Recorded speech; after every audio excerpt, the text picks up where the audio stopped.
don't live simply in accordance with nature. Is this really your idea of how to objectively live life? I don't know how to objectively live life, Mr. Aurelius. I just try everything I could think of. May I remind you, Mr. James, that you don't have control over nature, and should therefore stop concerning yourself with trying to change it. The problem is that doesn't work for everyone. A Stoic or a Taoist can live perfectly fine in accordance with nature. But take a man who's been destroyed and tarnished by nature, and you'll have a hard time trying to convince him to just accept it.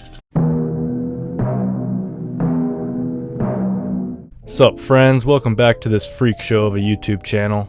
I'm excited for this episode because we get to talk about a favorite philosopher of mine, William James. He's an American pragmatist philosopher and a psychologist, but I don't really know jack about psychology, so I don't know that side about him.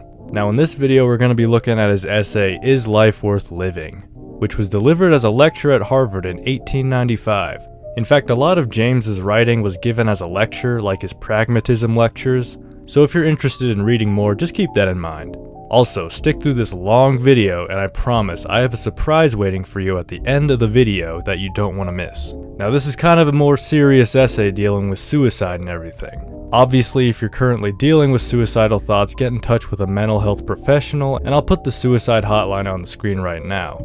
So this essay isn't so much a pondering of this question of whether or not life is worth living, but rather James just immediately takes the position that life is worth living. And he's not so much concerned with arguing that position, but rather he wants us to offer a view of life that would lead one to believe that life is worth living. In fact, he asks us to imagine that we're trying to reason with someone who's suicidal. What I propose is to imagine ourselves reasoning with a fellow mortal who is on such terms with life that the only comfort left him is to brood on the assurance, "You may end it when you will." What reason can we plead that may render such a brother or sister willing to take up the burden? And obviously suicide is a serious problem, as it was in James's time, which he mentions. This is something I like about pragmatism, not wasting time debating over useless things, but actually addressing real issues in our lives. Now before James offers his solution, he has something to say about this optimism that certain poets and even philosophers have. He mentions Walt Whitman and Rousseau as examples of this optimism, and I would throw in Kierkegaard from the last video we did on him and his work.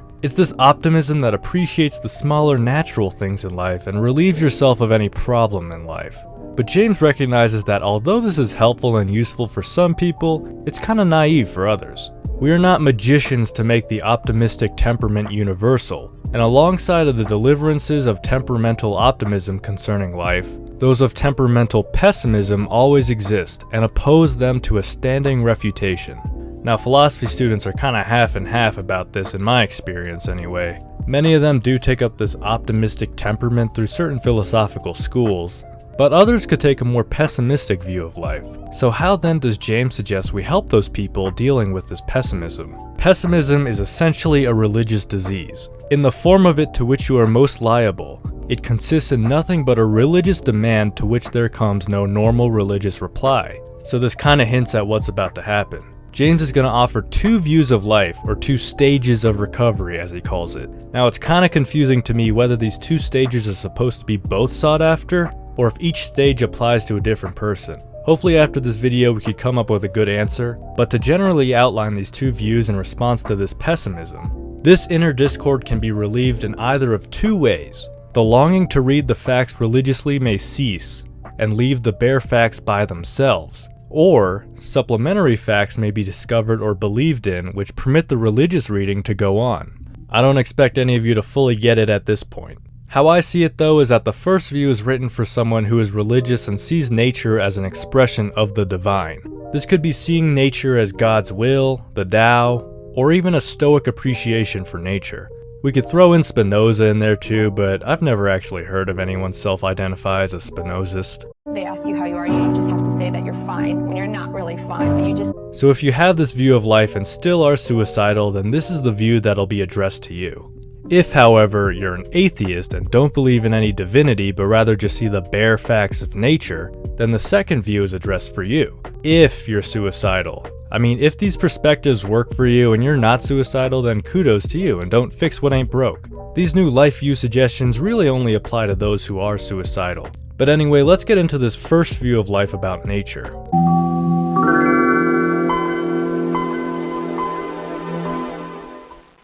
So I ain't saying James takes a shot at fan favorite Marcus Aurelius, but he does start this section by quoting him to represent the view he's going to argue against. The Marcus Aurelius quote is, "O universe, what thou wishest, I wish." Now, like we talked about, this nature worship perspective is pretty common in philosophy, and very popular amongst people concerned with practical self-help life philosophy. Nature being generally defined as the way the material world is, so not just the trees and Yogi Bear. The big one is Stoicism, and everyone seems to love Stoicism. But even so, can someone explain to me who the heck would buy a $26 coin? And this obviously isn't just Stoicism. James is going to be attacking any view of life that puts some divinity in nature. And why is that? Our sacred books and traditions tells us of one God who made heaven and earth, and looking on them, saw that they were good. Yet on more intimate acquaintance, the visible surfaces of heaven and earth refuse to be brought by us into any intelligible unity at all. So this quote is obviously hinting more at religious views such as Christianity, that have that divine element in nature or the universe. But there's a problem when we acknowledge this but also look out into the world. Every phenomenon that we could praise there exists cheek by jowl with some contrary phenomenon that cancels all its religious effect upon the mind. Beauty and hideousness, love and cruelty, life and death keep house together in indissoluble partnership, and there gradually steals over us. Instead of the warm notion of a man-loving deity, that of an awful power that neither hates nor loves, but rolls all things together meaninglessly to a common doom.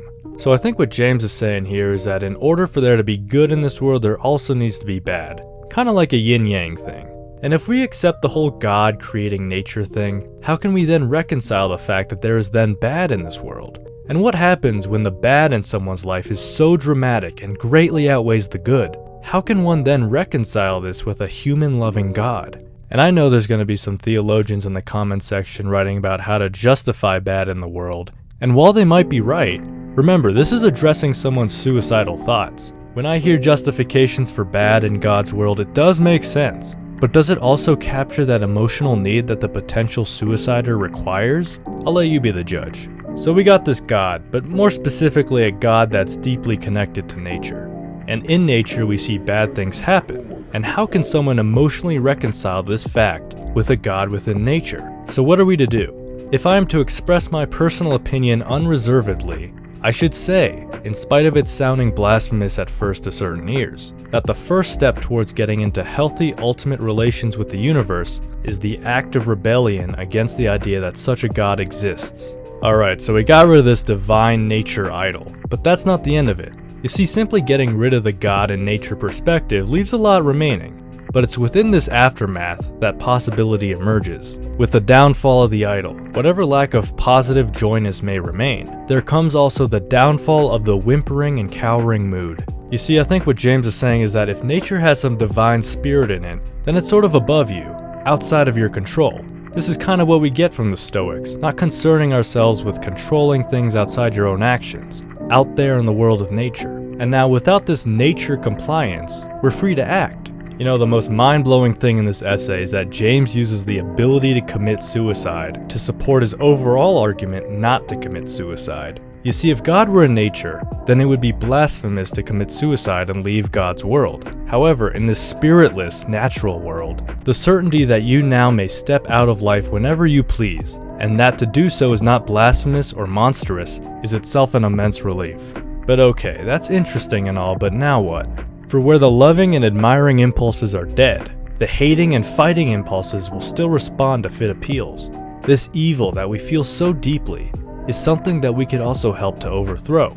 For its sources, now that no substance or spirit is behind them, are finite, and we could deal with each of them in turn. This is it, guys. You see, it's all coming together. James didn't get rid of the divine in nature for no reason. No, you see now, without that power backing nature, we're free to change it. We're free to fight against those evils in nature that we otherwise wouldn't have been able to under a nature-worshipping view. James does a bit of history at this point talking about humans fighting against evil. And you gotta admit, it's kind of a motivating thing. We have this inner sense of justice, and when it's violated, we feel the need to scratch that itch. It's like hating Professor Umbridge in Harry Potter, or seeing all those instant karma videos. We want justice. And this inner desire for justice is a powerful motivation to keep on living and fighting. After listing out some historical examples, James states, "Does not the recital of such a fight, so obstinately waged against such odds, fill us with resolution against our petty powers of darkness, machine politicians, spoilsmen, and the rest? Life is worth living, no matter what it bring, if only such combats may be carried to successful terminations, and one's heel set on the tyrant's throat.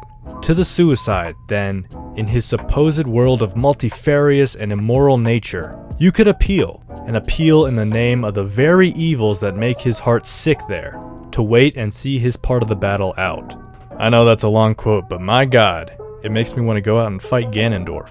Again, and this is coming from someone who falls more in line with a Taoist Stoic perspective. This is extremely motivating.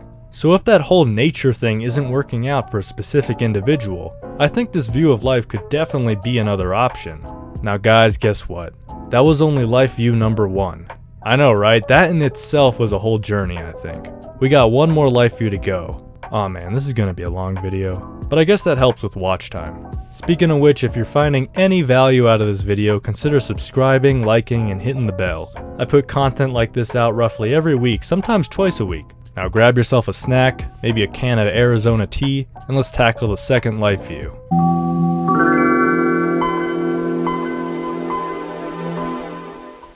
So here James is actually going to argue in favor of religion. Wait, what? Wasn't that entire first view about getting rid of religion?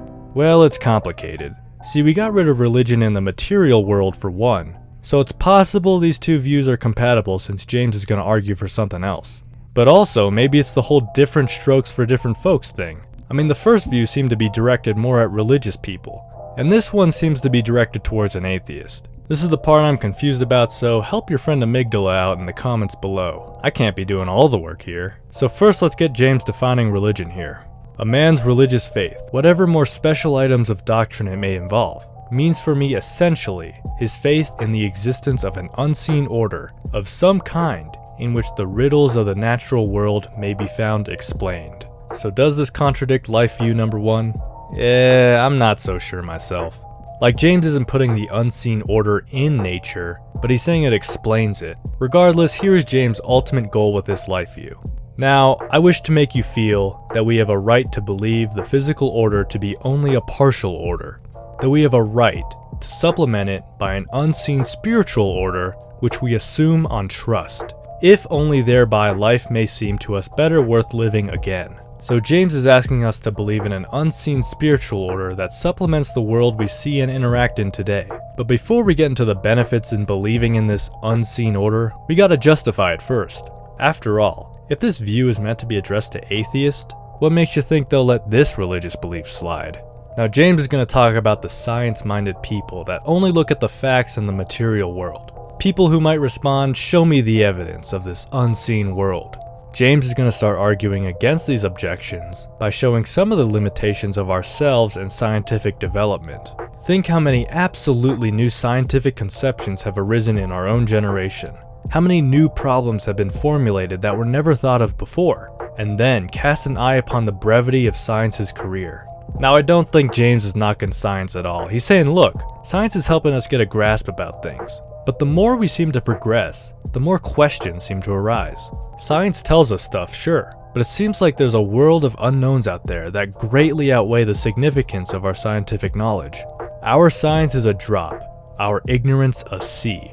Whatever else be certain, this at least is certain, that the world of our present knowledge is enveloped in a larger world of some sort, of whose residual properties we at present can frame no positive idea.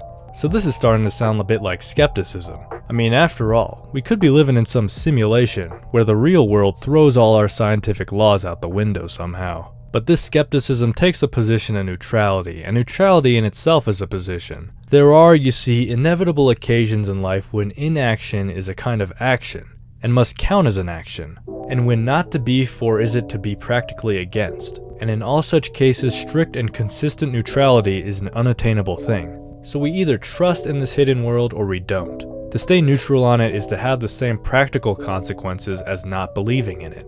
But what's even going on with trusting of this hidden world? To trust our religious demands means first of all to live in the light of them. and to act as if the invisible world which they suggest were real. It is a fact of human nature that men can live and die by the help of a sort of faith that goes without a single dogma or definition. The bare assurance that this natural order is not ultimate, but a mere sign or vision, the external staging of a many-storied universe in which spiritual forces have the last word and are eternal. This bare assurance is to such men enough to make life seem worth living in spite of every contrary presumption suggested by its circumstances on the natural plane. So this hidden, invisible spiritual world of James is interesting to say the least.